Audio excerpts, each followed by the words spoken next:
Después de que mi hijo se fue de viaje, pensé que por fin tendría unos días tranquilos.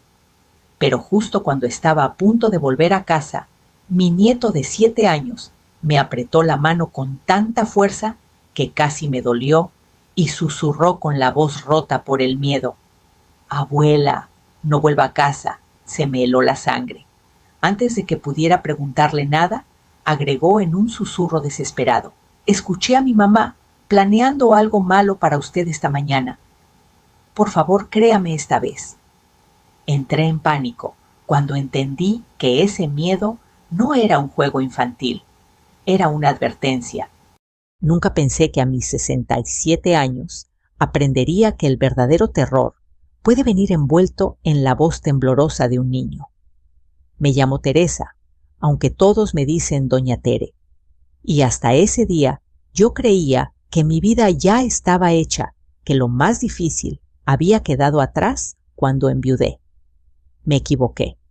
Estábamos en la central camionera de Guadalajara.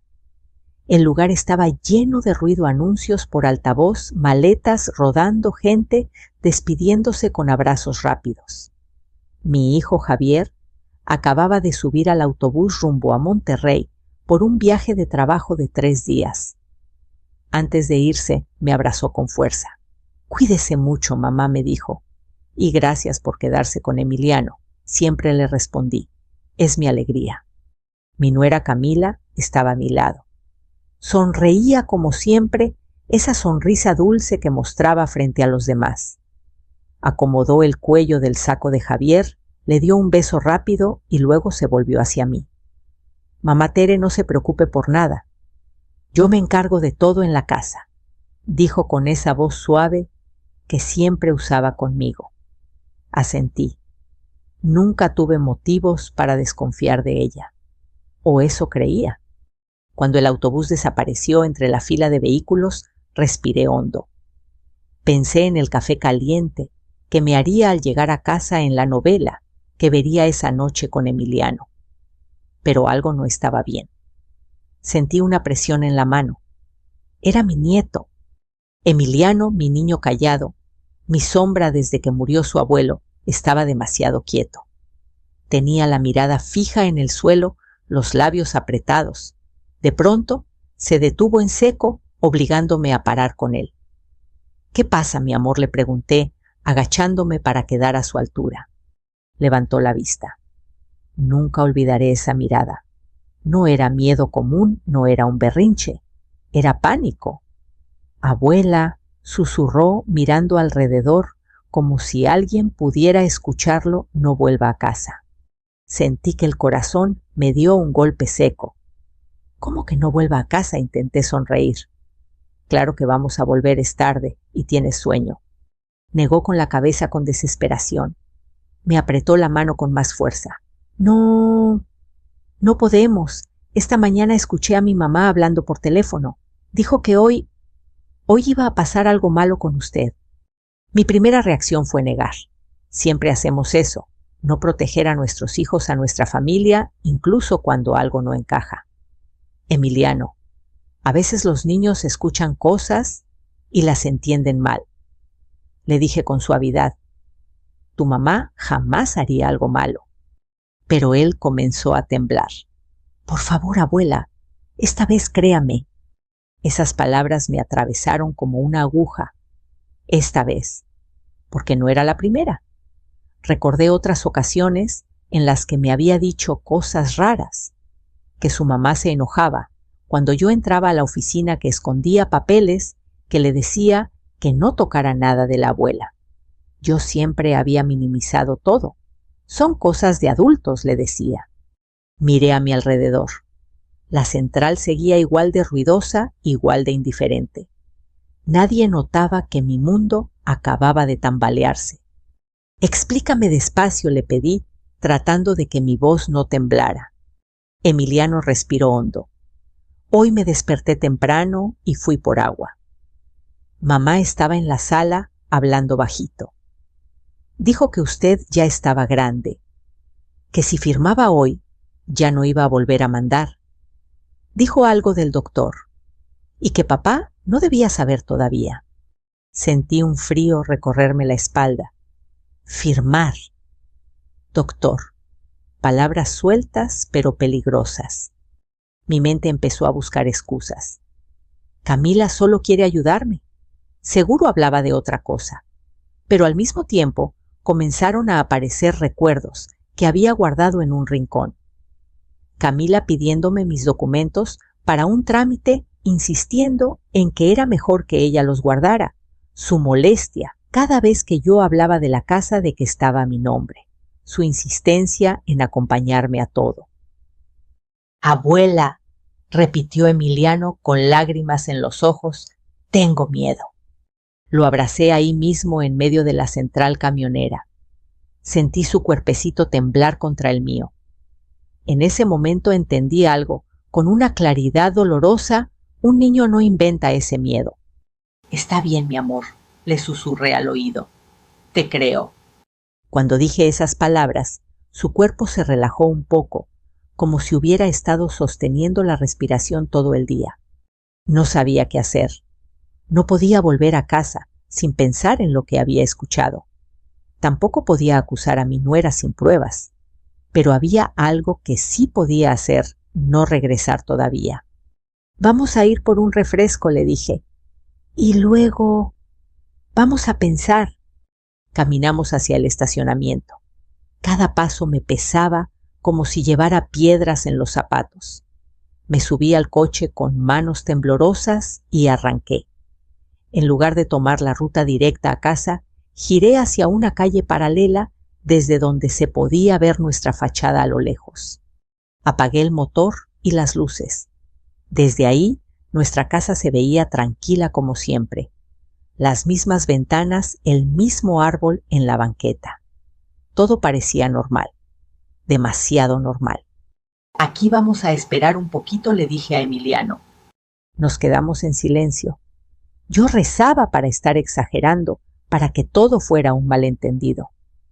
Pero en el fondo de mi pecho, algo me decía que mi nieto había escuchado la verdad. Y entonces a lo lejos vi algo que hizo que se me secara la boca. Un coche que no reconocí se estacionó frente a mi casa. En ese instante supe que ya no había vuelta atrás. El coche se detuvo frente a mi casa como si supiera exactamente a dónde iba. No era de los vecinos.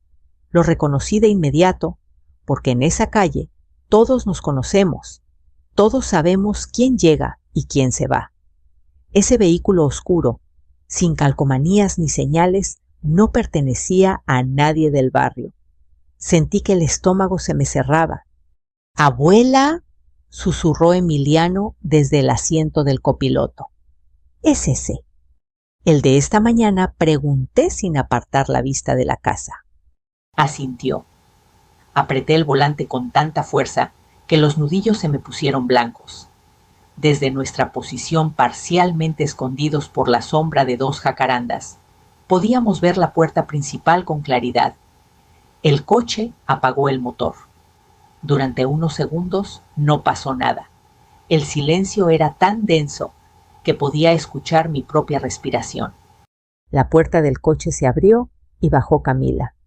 La reconocí por la forma en que caminaba, por su cabello perfectamente arreglado, por la seguridad con la que se movía.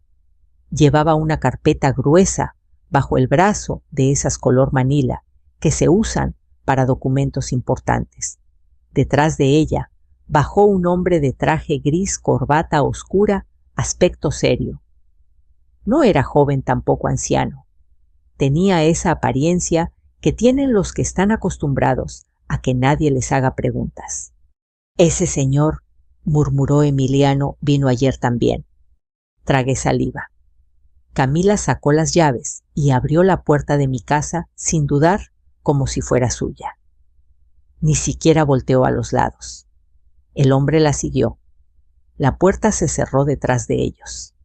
Mi corazón empezó a latir tan fuerte que pensé que Emiliano podía escucharlo. «No vamos a entrar», me dije en voz baja, más para convencerme a mí misma que a él. «Vamos a esperar». Los minutos pasaron lentos, estirados y reales.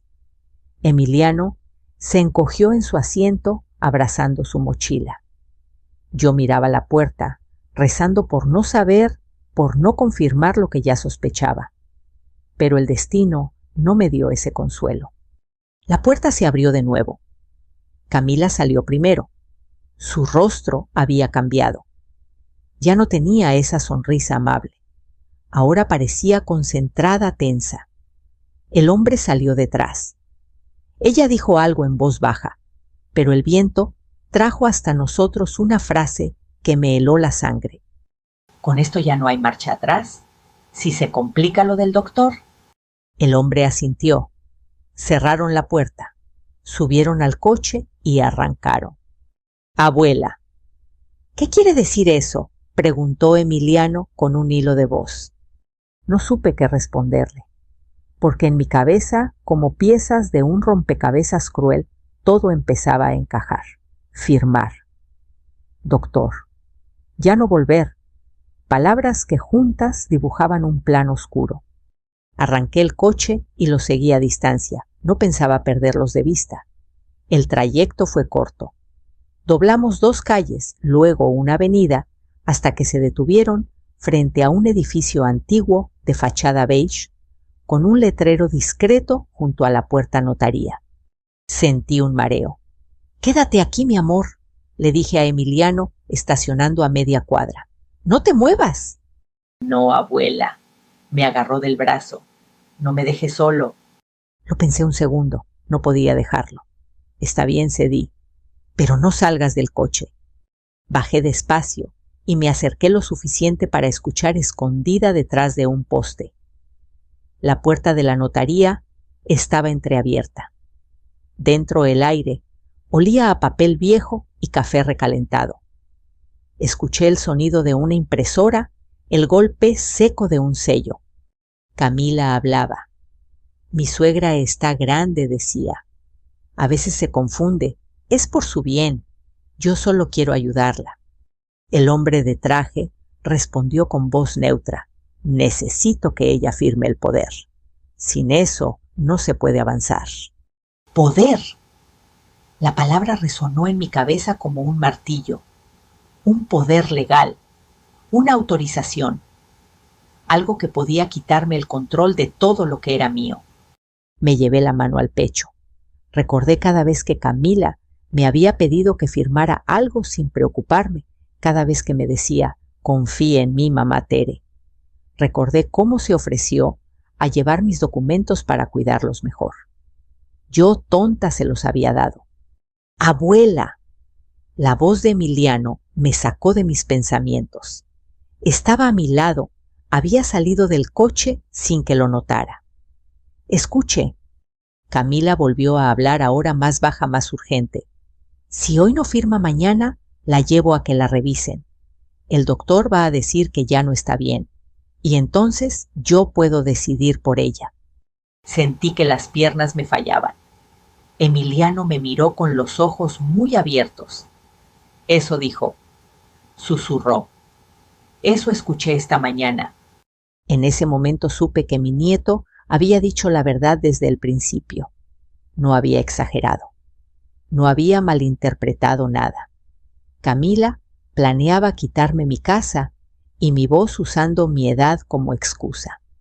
Retrocedí despacio sin hacer ruido. Regresé al coche con Emiliano. Cerré la puerta con cuidado y apoyé la frente en el volante. Me temblaban las manos. «Abuela, ¿nos va a llevar al doctor?», preguntó él con miedo. No le respondí con firmeza mirándolo a los ojos. «No voy a dejar que nadie te quite de mí, ni que me quite lo que es mío». Necesitaba ayuda. No podía enfrentar esto sola. Y entonces recordé una voz, una advertencia de hace años. La voz de mi difunto esposo Raúl, la última noche que hablamos de papeles y herencias. «Si algún día alguien intenta aprovecharse de ti, busca a Beatriz. Esa mujer no se deja engañar». Saqué mi celular con dedos temblorosos y busqué el contacto que casi nunca usaba Lic. Beatriz Salgado. «¿Abuela? ¿Quién es?», preguntó Emiliano. «Alguien que nos va a ayudar», le dije mientras marcaba. El teléfono sonó una vez dos. Bueno, contestó una voz grave, firme. —¿Beatriz? Soy Teresa. Mi voz se quebró.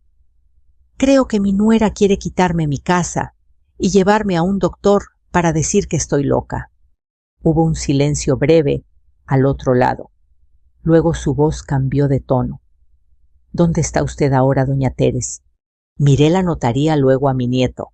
Estoy con mi nieto. No he firmado nada. Bien, dijo. No firme absolutamente nada. No regrese sola a su casa. Escúcheme bien. Esto es serio. Colgué y sentí por primera vez desde que todo empezó que no estaba completamente sola. Pero también entendí algo más. Si Camila ya estaba moviendo papeles, el tiempo estaba en mi contra. Desde la notaría vi salir a Camila. Hablaba por teléfono nerviosa. Antes de subir al coche, dijo algo que pude leer en sus labios. Hoy se acaba esto. Apreté los dientes. No murmuré. Hoy apenas empieza. Y mientras el coche de Camila se alejaba, supe que ya no se trataba solo de una casa. Se trataba de proteger mi dignidad y a mi nieto.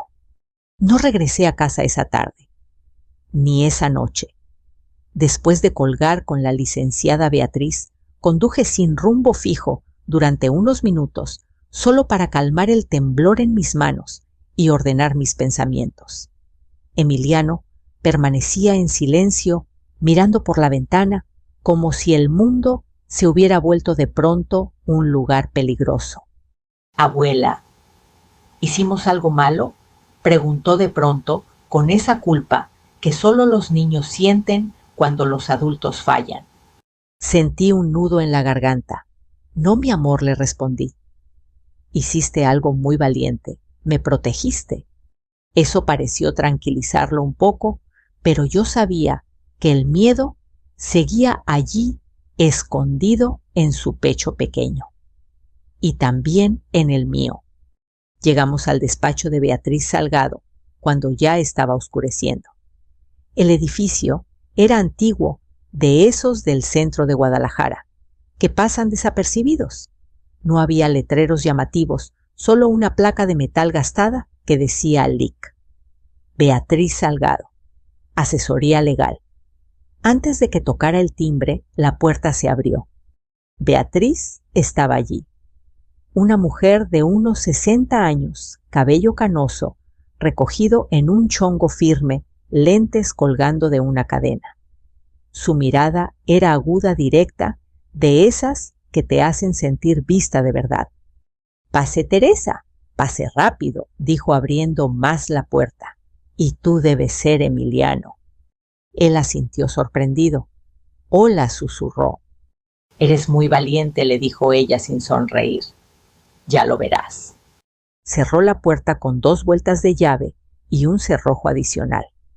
Ese sonido me dio una mezcla de alivio y miedo. El despacho olía a café fuerte y a papel viejo.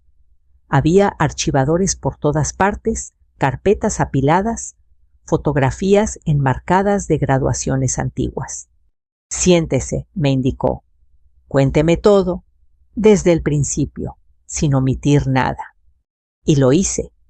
Le conté sobre el viaje de Javier, el susurro de Emiliano, en la central, la notaría, las palabras que escuché.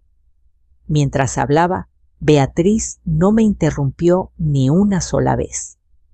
Solo escuchaba con las manos cruzadas frente a ella, los ojos fijos en mi rostro. Cuando terminé, se quedó en silencio unos segundos. Su esposo tenía razón, dijo al fin. Camila es peligrosa. —¿Cómo puede estar tan segura? Pregunté todavía buscando una rendija para la duda. Beatriz se levantó y fue hacia un archivero cerrado con llave. Sacó una carpeta gruesa y la puso sobre el escritorio entre nosotras.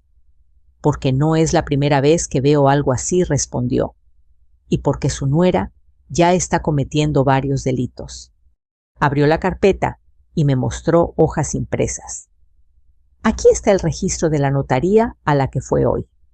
Camila Solicitó una cita urgente esta mañana. Declaró que usted estaba confundida y que necesitaba firmar un poder general para que ella pudiera manejar sus bienes. Sentí que me faltaba el aire. Sin que yo estuviera presente. Así es. El notario pidió verla en persona. Por eso aún no han firmado nada. Pero levantó la vista. Mañana van a intentarlo de nuevo. Miré a Emiliano, que estaba sentado en un sillón, abrazando una almohada. También habló de un doctor, dije en voz baja. Beatriz apretó los labios. Ese es el siguiente paso, un dictamen médico para declarar que usted ya no es capaz de decidir. Con eso Camila podría pedir la tutela y quedarse con todo. Incluso con mi nieto pregunté con un hilo de voz. Beatriz asintió lentamente, especialmente con él. Usted es un obstáculo para sus planes. Sentí una rabia fría subir por mi pecho. No era solo miedo, era indignación. Yo había criado a mi hijo con amor, había abierto mi casa a Camila, había confiado. Y ahora ella quería borrarme, como si fuera un mueble viejo. No voy a firmar nada, dije enderezándome. No voy a dejar que me lleven a ningún doctor. Bien, respondió Beatriz, pero no basta con decir que no. Necesitamos pruebas claras, necesitamos que Camila se muestre tal como es. ¿Cómo? Pregunté. Ella se inclinó hacia adelante, con un error. Y las personas que creen tener el control siempre cometen errores. Nos explicó el plan con calma, como si estuviera hablando del clima. Mañana Camila intentará llevarla de nuevo a la notaría. Usted va a ir, no sola, conmigo. ¿Quiere que la enfrente? Pregunté, sintiendo que el corazón se me aceleraba. No la enfrente, corrigió. Déjela hablar. Déjela creer que ganó. Yo me encargaré del resto. ¿Y Emiliano? Beatriz miró al niño con atención. Él se quedará aquí seguro, pero su testimonio ya es clave. Emiliano levantó la cabeza. Yo puedo decir la verdad, dijo con voz pequeña pero firme. Yo escuché todo. Me acerqué y lo abracé. Ya hiciste suficiente, mi amor. Esa noche nos quedamos en el despacho. Beatriz tenía un pequeño cuarto atrás con un sofá-cama. Emiliano se durmió rápido, agotado. Yo no pude cerrar los ojos. Cada vez que lo intentaba, veía a Camila sonriendo, diciendo que todo era por mi bien.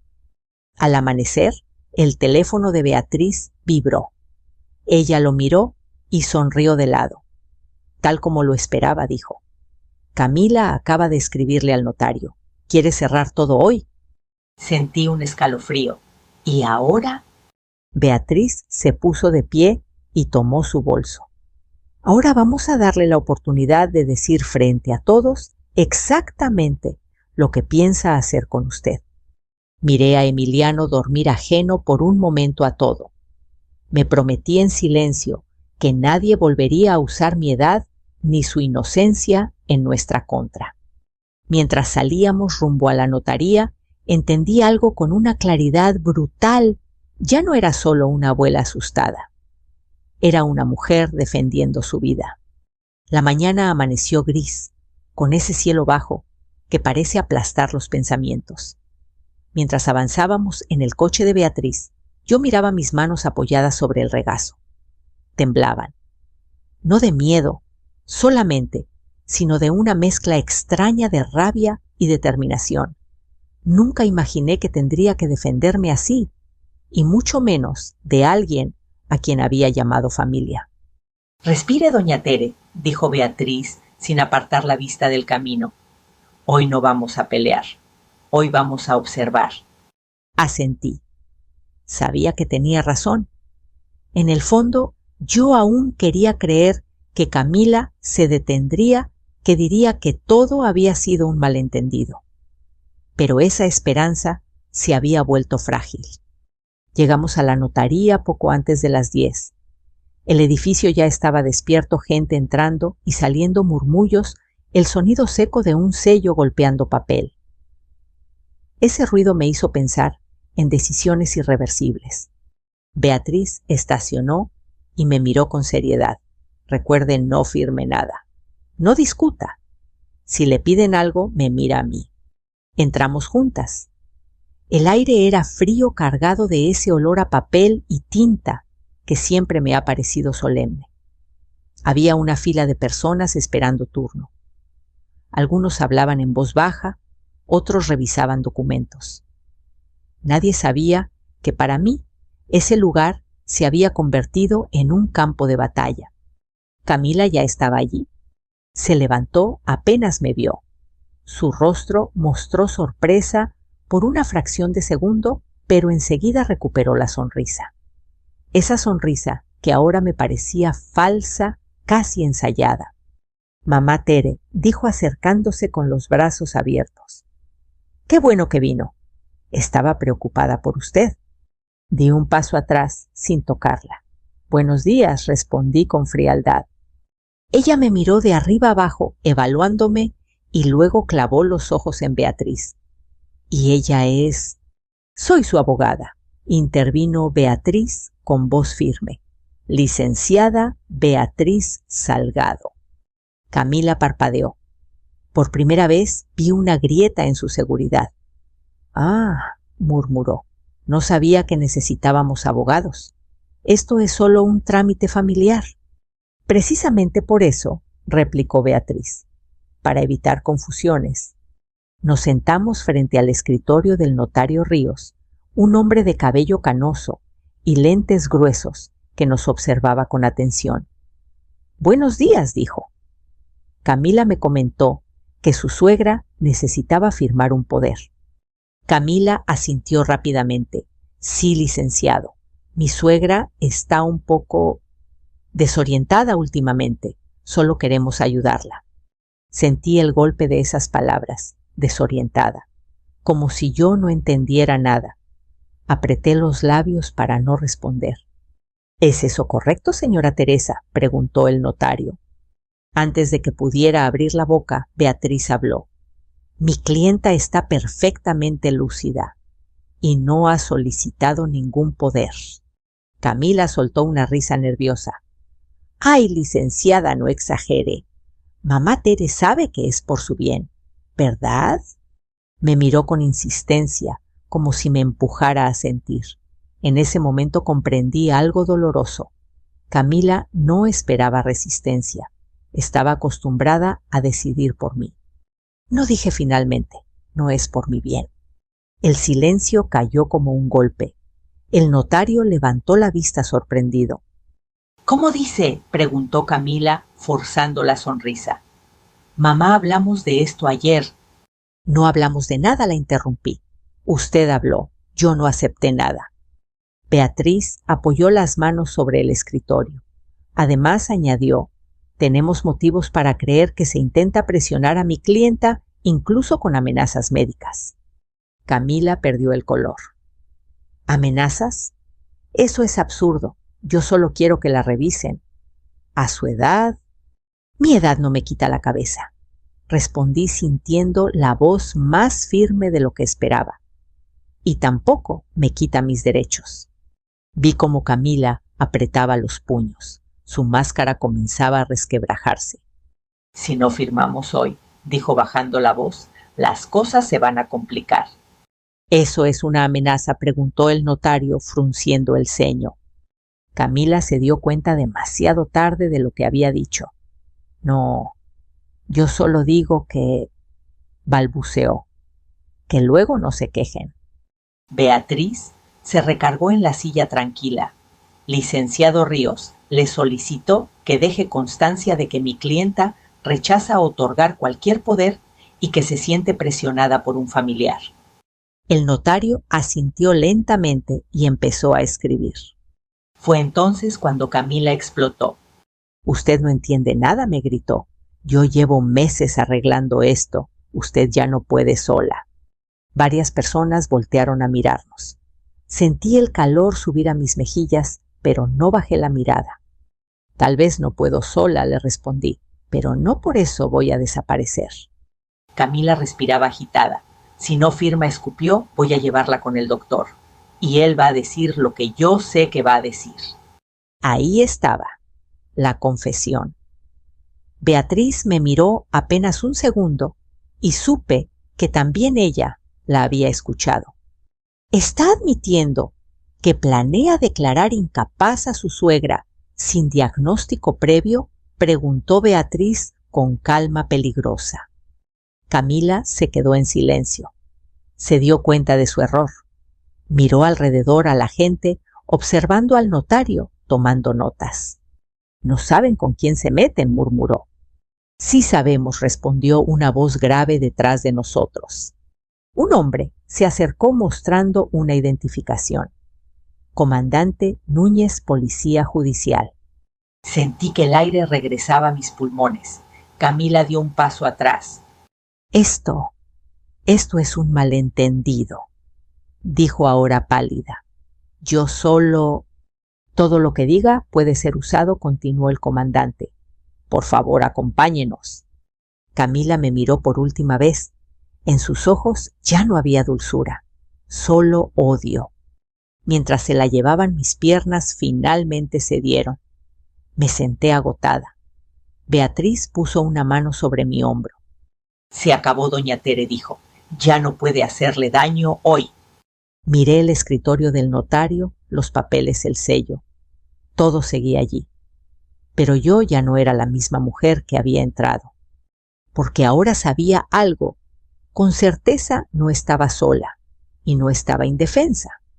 No recuerdo haber salido de la notaría.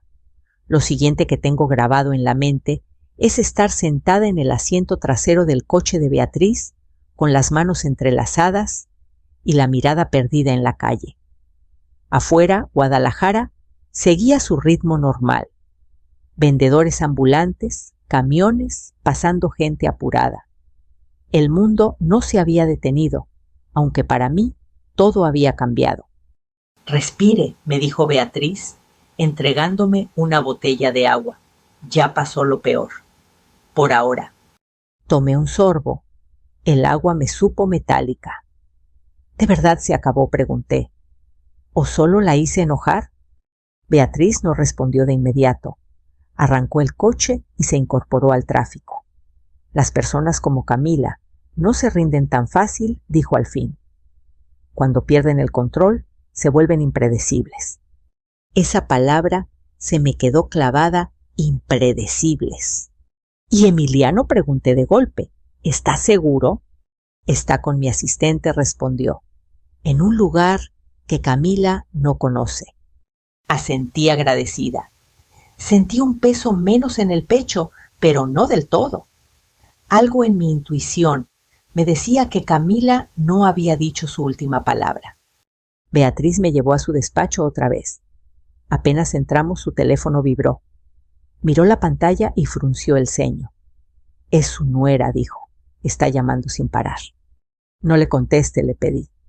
«No quiero escucharla». «No le voy a contestar», aseguró. «Pero quiero que escuche algo».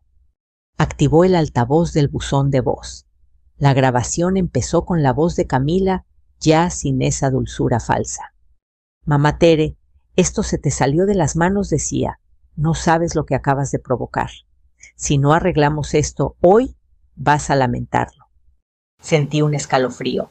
«¿Eso es una amenaza?», susurré. «Exacto», respondió Beatriz. «Y no sirve». Antes de que pudiera decir algo más, sonó el timbre del despacho.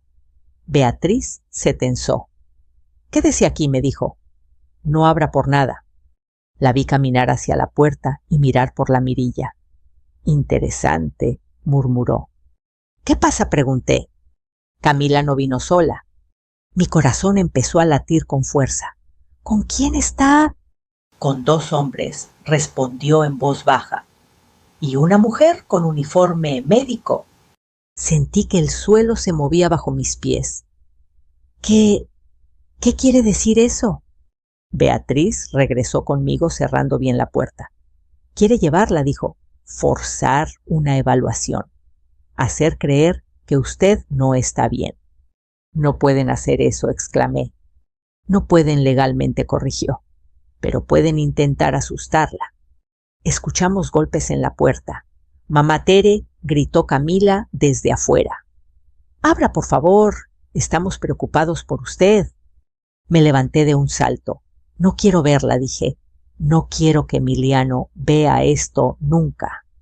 Tranquila, me pidió Beatriz. Ya llamé al comandante Núñez. Viene en camino. Los golpes se hicieron más fuertes. Sabemos que está ahí, insistió Camila. Esto es por su bien. Por su bien. Otra vez esa frase venenosa.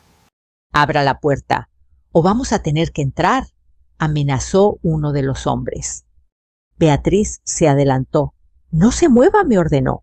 Esto va a terminar ahora. Abrió la puerta solo lo suficiente para hablar. Esta propiedad es privada, dijo con voz firme. Si no se retiran de inmediato, llamaré a la policía. Ya es tarde para eso, replicó Camila, perdiendo la compostura. Mi suegra está incapacitada. Yo tengo derecho a decidir. No lo tiene, intervino una voz detrás de ella. El comandante Núñez apareció acompañado de 2 oficiales. Mostró su identificación. Buenas tardes. Hemos recibido una denuncia por intento de privación ilegal y amenazas. Camila se quedó rígida. Esto es un error, balbuceó. Solo queremos ayudarla. Ayudar no es traer refuerzos, ni personal médico, sin consentimiento, respondió el comandante. Acompáñeme, por favor. Los hombres intercambiaron miradas. La mujer del uniforme dio un paso atrás. Yo solo vine porque me dijeron que era una emergencia, se justificó. Puede retirarse, dijo Núñez. Usted también. Camila me miró por encima del hombro de Beatriz. No ha terminado, Teresa escupió. Javier se va a enterar de todo esto. Te vas a quedar sola. Esa frase me dolió, pero ya no me paralizó. Prefiero estar sola, le respondí, que vivir con miedo.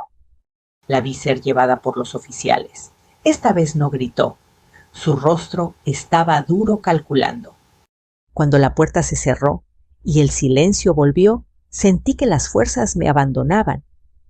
Me senté en la silla más cercana y rompí a llorar. No de miedo, sino de puro agotamiento. Beatriz se sentó frente a mí. Hizo lo correcto, dijo. Hoy protegió algo más que su casa. Protegió a su nieto. ¿Y ahora qué va a pasar?, pregunté. ¿La van a detener? ¿La van a investigar?, respondió. Y con todo lo que ya dijo y lo que intentó hacer hoy, su situación es muy delicada. Cerré los ojos. Pensé en Javier, en cómo reaccionaría cuando supiera que su esposa había intentado quitarme todo y separarme de Emiliano. Pensé en mi nieto, en sus noches de miedo. ¿Puedo verlo?, pregunté. ¿A Emiliano? Beatriz sonrió por primera vez. Claro que sí. Él preguntó por usted todo el tiempo. Cuando lo abracé, sentí que algo dentro de mí se acomodaba. Emiliano se aferró a mí como si temiera que volviera a desaparecer. Abuela, susurró. ¿Ya no nos van a llevar? No, le dije besándole la frente. Nadie nos va a llevar a ningún lado. Pero en el fondo sabía que aún faltaba una conversación difícil. La verdad tenía que salir a la luz y Javier estaba por regresar. Y cuando eso pasara, nada volvería a ser igual. Javier regresó esa misma noche. No me avisó, no llamó antes. Supe que había llegado cuando el teléfono de Beatriz vibró sobre el escritorio y ella leyó el mensaje con el ceño fruncido. Está abajo, dijo. Quiere verte. Sentí un vacío en el estómago. Había imaginado ese momento una y otra vez, pero ahora que estaba aquí, me temblaban las manos otra vez. Emiliano estaba sentado a mi lado, dibujando en silencio. Levantó la vista cuando escuchó mi respiración entrecortada. ¿Es mi papá?, preguntó. Asentí. Sí, mi amor. ¿Está enojado contigo?, añadió con esa mezcla de miedo y lealtad que solo un niño puede sentir. No lo sé, respondí con honestidad. Pero pase lo que pase, tú no hiciste nada mal. Beatriz se puso de pie. Voy a dejar que hablen, dijo, pero no estarán solos. La puerta se abrió y Javier entró. Se veía agotado. Ojeras profundas, barba de varios días, la camisa arrugada. Por un instante, cuando nuestros ojos se encontraron, volví a ver al niño que yo había criado. Pero esa imagen se rompió rápido. —¡Mamá! —dijo. —¿Qué está pasando? No me levanté, no corrí a abrazarlo como siempre. —Siéntate —le pedí—, tenemos que hablar. Miró alrededor, vio a Beatriz, luego a Emiliano. Camila me llamó, dijo. Dice que la humillaste, que llamaste a la policía. Camila intentó quitarme mi casa, respondí. Y quiso llevarme con un médico para decir que no estoy bien. Javier negó con la cabeza. Eso no puede ser verdad. Beatriz intervino con calma. Licenciado Javier dijo, tenemos grabaciones, mensajes y testigos. Su esposa amenazó a su madre y trató de ejercer control legal sin consentimiento. Javier pasó las manos por el rostro. Ella solo quería ayudar. Mamá, tú sabes cómo es Camila, se preocupa demasiado. Sentí un dolor sordo en el pecho. Javier, le dije despacio, ¿alguna vez te preguntaste por qué quería que yo firmara papeles que no entendía? ¿Por qué escondía mis documentos? ¿Por qué le decía a Emiliano que no me contara nada? Emiliano levantó la voz por primera vez. Papá, mamá decía que si yo hablaba, ya no te iba a ver. Javier se quedó inmóvil. Miró a su hijo como si no lo reconociera. ¿Eso es cierto?, preguntó en un susurro. Emiliano asintió con los ojos llenos de lágrimas. Yo escuché cuando dijo que la abuela ya no iba a volver. El silencio se volvió pesado. Javier cerró los ojos y respiró hondo. Camila está muy estresada, murmuró. No ha sido fácil. No la excuses, interrumpí por primera vez con la voz alzada. No se amenaza a un niño. No se planea quitarle todo a una mujer mayor por su bien. Beatriz colocó sobre la mesa una carpeta. Aquí están los intentos de poder notarial, los mensajes de voz y la denuncia formal. Mañana se abre una investigación. Javier abrió la carpeta con manos temblorosas. Leyó, escuchó.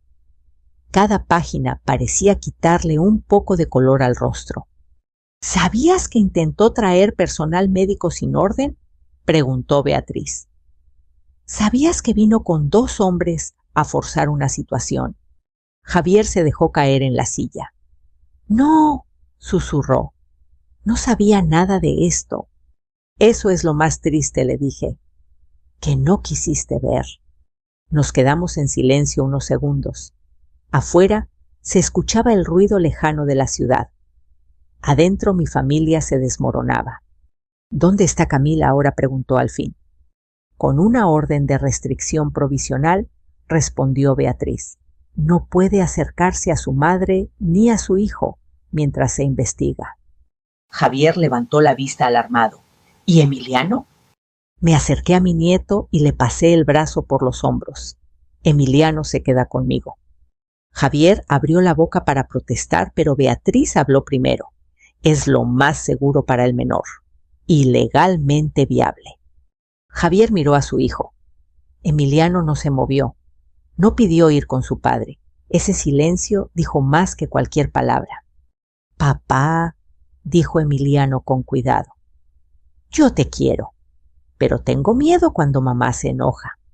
Javier se llevó la mano al pecho como si le faltara el aire. Yo no sabía, repitió. Perdón. No supe si ese perdón era para mí, para Emiliano o para sí mismo. Tal vez para todos. ¿Qué vas a hacer ahora?, le pregunté. Javier tardó en responder. Necesito pensar, dijo, pero no puedo ignorar esto. Beatriz asintió. Mañana hablaremos de los siguientes pasos legales. Por hoy lo importante es que su madre y su hijo estén a salvo. Javier se levantó despacio. Se acercó a Emiliano y se agachó frente a él. Perdóname, hijo, dijo. Gracias por cuidar a la abuela. Emiliano lo abrazó, pero no sonrió. Era un abrazo cauteloso. Yo entendí. La confianza rota no se arregla en un día. Cuando Javier se fue, el cansancio cayó sobre mí como una manta pesada. Me senté y cerré los ojos. Fue muy duro, dijo Beatriz, pero necesario. Perdí a mi nuera, respondí. Y quizá perdí al hijo que creía tener, no dijo ella con suavidad. Perdió una mentira y ganó la verdad. Miré a Emiliano ahora dormido en el sofá abrazando su dibujo. Gracias por creerle a un niño, añadió Beatriz. No todos lo hacen. Pensé en ese susurro en la central camionera. Abuela no vuelva a casa. Si no lo hubiera escuchado, si hubiera ignorado el miedo de mi nieto, ahora todo sería distinto. Esa noche entendí algo que nunca olvidaré. A veces la valentía viene en voz pequeña. Y salvar una familia empieza por escucharla. Los días que siguieron fueron extraños, silenciosos, como si el mundo estuviera conteniendo la respiración. Camila no volvió a aparecer. La orden de restricción seguía vigente y la investigación avanzaba con una rapidez que yo no esperaba. Beatriz decía que cuando alguien se equivoca tanto y deja tantas huellas, la verdad camina sola. Nos mudamos temporalmente al pequeño departamento que Beatriz me consiguió a través de una amiga. No era grande ni bonito, pero era seguro. Emiliano tenía un sofá cama junto a la ventana. La primera noche ahí se despertó llorando, diciendo que había soñado que se lo llevaban. Me senté a su lado, lo abracé y le canté la misma canción que le cantaba cuando era bebé. Poco a poco, su respiración se calmó. Abuela, susurró medio dormido. Gracias por creerme. Sentí que el corazón se me rompía y se me curaba al mismo tiempo. Gracias a ti por hablar, le respondí. Me salvaste. Javier venía a vernos todos los días. Al principio hablaba poco. Se sentaba frente a su hijo, lo miraba jugar, como si intentara reconocerlo de nuevo. Un día, mientras Emiliano coloreaba en la mesa, Javier me habló con la voz baja. Mamá. Yo no vi nada, dijo. Estaba tan ocupado con el trabajo, tan seguro de que todo estaba bien, que no quise mirar. Eso pasa, le respondí. Pero ahora estás mirando. Eso es lo que importa. No defendió más a Camila. No la justificó. Solo preguntó qué podía hacer para reparar el daño. Beatriz fue clara terapia para Emiliano, asesoría legal para él y sobre todo tiempo. El tiempo no borra todo, pero acomoda. Semanas después, Beatriz me llamó con una sonrisa que no intentó esconder. Tenemos buenas noticias, dijo. El notario declaró. El personal médico también. Camila intentó manipular varios procesos. El caso es sólido. No sentí alegría. Sentí alivio. Como cuando pasa una tormenta larga y por fin deja de llover. El juez determinó que Camila no podía acercarse a mí ni a Emiliano y que cualquier trámite sobre mis bienes quedaba anulado. Mi casa seguía siendo mía. Mi voz seguía siendo mía. Y mi nieto, mi refugio. Con el tiempo regresamos a casa. Cambiamos cerraduras, ordenamos papeles, limpiamos cajones, que yo no abría desde hacía años. Cada documento que guardaba correctamente era una pequeña victoria. Aprendí a no firmar nada sin leer, a no entregar mis papeles por comodidad. Aprendí sobre todo que la confianza ciega no es amor. Emiliano volvió a reír como antes. Seguía siendo observador callado, pero ya no se encogía cuando sonaba el teléfono o alguien tocaba la puerta. Empezó terapia y poco a poco volvió a dormir sin pesadillas. Un día, mientras tomábamos chocolate caliente en la cocina, me miró muy serio. Abuela, ¿los grandes siempre saben lo que hacen? Sonreí con tristeza. No, mi amor. A veces se equivocan mucho. Entonces está bien decir cuando algo da miedo, ¿verdad? Siempre le respondí, especialmente cuando da miedo. Yo también cambié. Empecé a asistir a un grupo de apoyo para personas mayores. Escuché historias que me helaron la sangre, hijos, nueras, sobrinos, que intentaron lo mismo que Camila. Me di cuenta de que no era un caso aislado y que hablar podía salvar a otros. Beatriz me lo dijo una tarde mientras tomábamos café. Su historia puede ayudar a alguien más, Teresa. Tal vez por eso hoy te la estoy contando. Si algo quiero que quede claro, es esto. La edad no nos quita el derecho a decidir y los niños no inventan el miedo que no deberían sentir. Escucharlos puede cambiarlo todo. Si esta historia te tocó, si alguna vez sentiste que alguien quiso decidir por ti, por tu bien, me encantaría leerte. Déjame un comentario aquí abajo y dime desde dónde estás escuchando esta historia. Tenemos muchas historias más para compartir, llenas de valentía, reflexión y segundas oportunidades, así que suscríbete para no perderte ninguna. Sigamos caminando juntos en este camino de dignidad y esperanza. Gracias por quedarte hasta el final.